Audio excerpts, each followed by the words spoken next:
해 주시겠습니다. 그래서 전국 장애인 차별철폐연대 상임 공동대표 맡고 계신 박경선님 말씀해 주시겠습니다. 반갑습니다. 전 박경석이라고 합니다. 저희 단체 이름이 굉장히 긴데요. 전국 장애인 차별철폐연대인데요. 사람들이 바쁘다 보니까 장애인 철폐연대라고 많이 아마 세상에서 장애인 문제를 해결하기 위해서 제일 빠른 길은 장애인을 철폐시키는 게 빠른 방식의 사회 속에서 우리는 살아왔던 것 같습니다. 그래서 지역사회에서 함께 살아가기보다 그냥 뭐 시설이나 예를 들어 수용시설이나 집구석에 처박아 놓는 게 세상이 조금 덜 골치 아픈 사회가 되었던 거죠. 그만큼 장애인들의 삶이 이 지역사회와 함께하지 못했다라는 것이고요. 그리고 이 사회가 전체적으로 비장애인의 중심으로 구축되고 그리고 설계되고 거기에 투자되었기 때문에 장애인들의 삶이 굉장히 이 배제된 삶, 그리고 또 뭐 특별한 삶, 뭐 차라리 밖에 나오면 그냥 귀찮으니까 시설에 가서 또 정치인들이 가면 시설에 가가지고 이번에 서울시장 선거가 있는데 나경원 혹시 남은 분들이라서 잘 모르실지는 모르겠지만은 아시나요? 아, 뉴스는 있군요. 그래서 이 시설에 가서 목욕시켜주고 아름다운 사랑과 봉사를 하는 것들이 바로 굉장히 좋은 일인 줄 알고 하고 있는 이런 사회입니다. 하지만 그 장애인은 얼마나 그 유력한 정치인의 표밭이 되기 위해서 얼마나 자기 몸을 언론에다가 다 비춰놓고 목욕하면서 이렇게 보여줘야 되는 이 현실. 참 거시기하죠. 안 거시기한가? 안 거시기하네? 여기 계신 분 성인 됐는데 여기 와가지고 라이트 다 켜놓고 언론에 놓고 제가 목욕시키면 좋나요? 안 좋죠?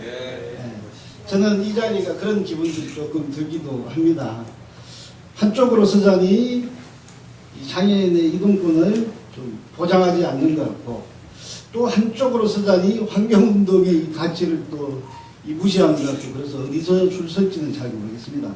아무튼 어디서 줄 설지는 여러분들의 한번 발표를 보고 한번 제 의견을 듣고 이야기를 좀 해봤으면 좋겠습니다. 제 자료집을 한 31페이지 먼저 보시면요. 장애인 이동권을 여기 보면 이제 장애인의 이동권을 보장하겠다라는 게 주요 이유인지 모르겠지만 아마 그 속에 양념처럼 들어간 이유 중에 하나일 겁니다. 설마 이 남원시에서 장애인의 이동권에 그렇게 열정이 많아가지고 장애인 이동권을 보장하기 위해 산에 이제 케이블카를 설치한 이유는 아니겠죠? 과장님.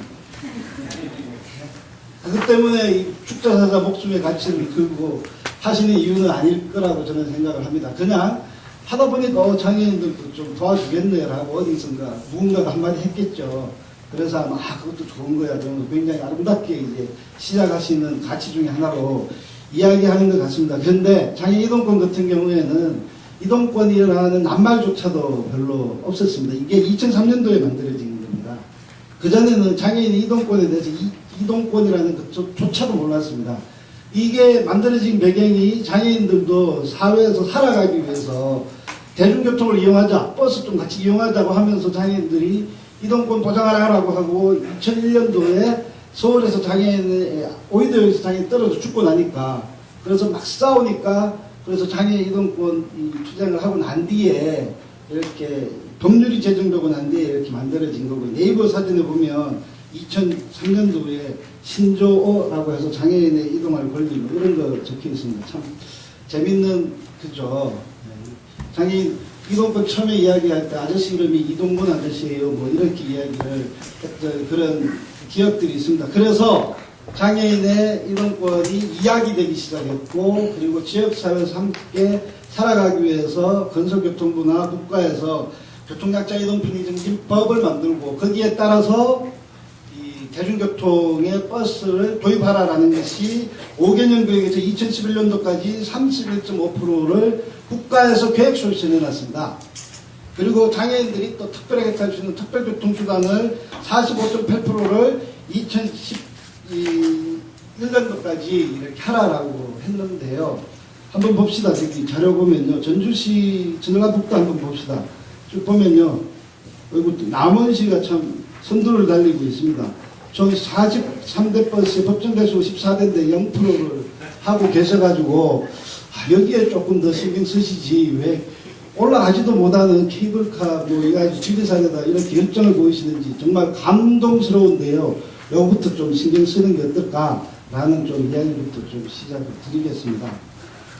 28페이지로 넘어가겠습니다. 아까 뭐 이 여러 가지 지역 상권의 문제 이런 건 또 다른 제가 뭐 여기서 이야기할 수 있는 문제는 아닌 것 같은데 여기에서 지리산 이까지 오는데 완전 중증장애인들이 또 장애인들이 이동하는데 얼마나 이 남원 지역으로 접근할 수 있겠는가. 대한민국 전체에서 보면 고속버스 타기 힘듭니다. 저 같은 경우는 못합니다. KTX 조금 탈 수 있는데 이게 조금 좀 그시기 해가지고 요금도 비싸고 뭐 그리고 또 몇 차례 없고 해서 오기 힘들고요. 아무튼 거기 와서 또 이까지 갈 수 있는지 여기에서 또 남은 저까지 이동할 수단이 얼마나 있는지 모르겠지만 그래서 돈을 얼마나 벌었을지 모르겠지만은 장애 이동권 보장의 이 전반적인 거 없이 그러면 장애인들은 또 그 상권에서 또 배제됐던 이런 역사들이 또 생길 것 같은데 이거는 또 어떻게 보장할 건지 또 한번 또 묻고 싶고요.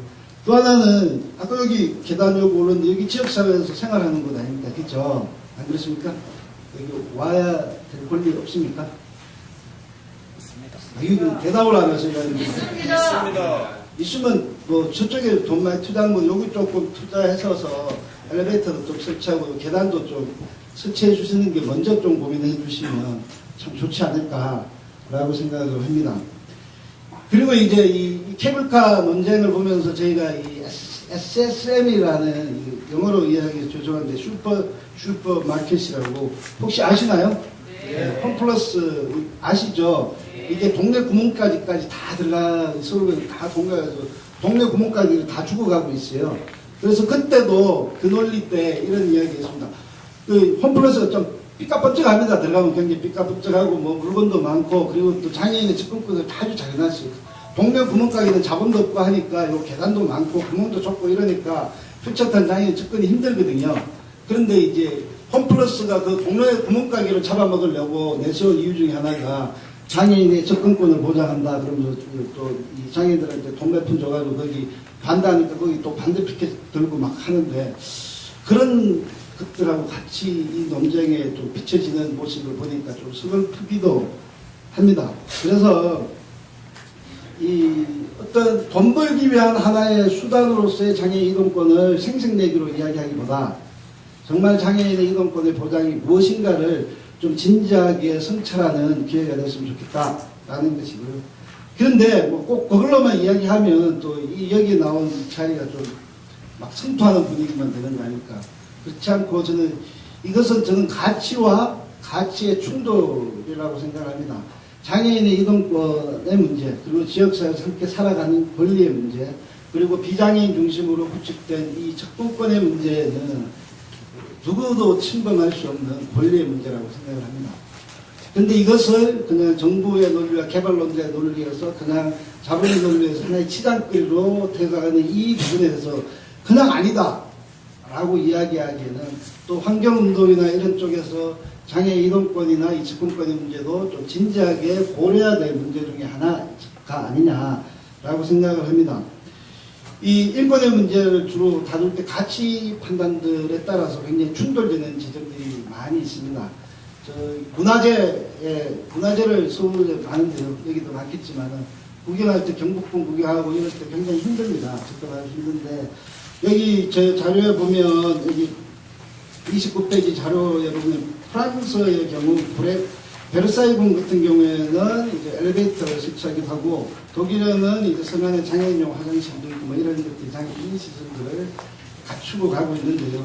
이런 이제 문화재를 보호한다라는 이 가치와 그리고 또 장애인들의 접근권을 보장하는 데 있어서 어떤 국가나 이런 부분들에 대해서 최소한의 기준조차도 없습니다. 이게 그냥 여짜놓고 마음대로 이제 자기 하고 싶은 말고 그냥 문화가치니까 안 하면 말고 이런 방식으로 되고 있으니까 장애인의 접근권과 관련된 체계적인 연구나 이 체계적인 실천들이 전혀 없다라는 것이 한국의 지금의 상황이라는 겁니다. 케이블카 문제도, 지리산의 케이블카 문제도 마찬가지라고 저는 생각을 합니다. 이런 부분들이 이 장애인 접근권과 분명히 충돌하고 있습니다. 비장애인들 다 구경하고 다 걸어서 가고 있는데 왜 장애인들은 왜 거기 못 가냐라고 이야기를 할 말이 뭐 있겠습니까? 안 그렇습니까? 안 그런 말이다. 그렇죠? 하지만 이런 문제가 과연 이 단지 이제 정치적 이용이나 경제적 논리의 이용의 방식의 문제가 아니라 과연 외국의 사례는 어떠한 것들이 있는지, 그러면 이런 접근권의 보장들이 도대체 무엇이 있는지, 또 돈이 얼마나 들더라도 이런 환경을 훼손되지 않는 대안적 방식이 뭐가 있는지, 저는 그 부분에 대해서는 아직 전문가가 아니기 때문에 갑자기 또 이렇게 토론을 해달라고 해가지고 와가지고 이게 구체적인 것도 없지만은 이런 문제들에 대한 진지한 접근들도 같이 해줘야 되는 문제가 아니냐라고 생각을 합니다. 그렇지 않나요? 제가 자꾸 위로만 해가지고. 그래서 그런 이제 이 가치의 충돌이 있을 때 장애인들이 특히 또 교통약자들이 올라가지 못하는 인권의 문제, 이런 부분들에 대해서도 진지하게 같이 고려하는 부분들이 됐으면 좋겠습니다. 이 개발론자 그리고 정부의 이 논리에 이제 이용당하는 방식이 아니라 또 환경운동 하시는 여러분들의 좀 갑자기 불편한 사람으로서 이 논쟁이 한 중간에 있기보다는 이제부터라도 좀 진지한 접근들이 좀 토론되고 논의되고 이런 문제들이 같이 좀 됐으면 좋겠다라는 것이고요. 그리고 산의 접근의 문제에서 지금에 나와 있는 방식도 케이블카가 좀 유일한 방식이라고 이야기하고 있는 말을 얼핏 들었습니다. 하지만 저는 다른 방식들도 충분히 고려해야 되는 문제가 아닌가 싶고, 이런 것들이 대화와 타협이라는 것들을 통해서 좀 존중되어졌으면 좋겠습니다. 그런 과정에서 장애인들의 좀 참여, 구체적인 참여들이 잘 보장이 됐으면 좋겠습니다. 이런 과정 속에서 서로의 가치가 충돌하는 속에서 서로의 인권들이 좀 보장되어졌으면 좋겠고요. 무엇보다도 환경의 이 문제들에 대해서는 같이 고려하고 고민하고 우선적 가치들을 좀 존중해야 되는 것이 아닌가라는 게 저희 개인적인 의견입니다. 고맙습니다.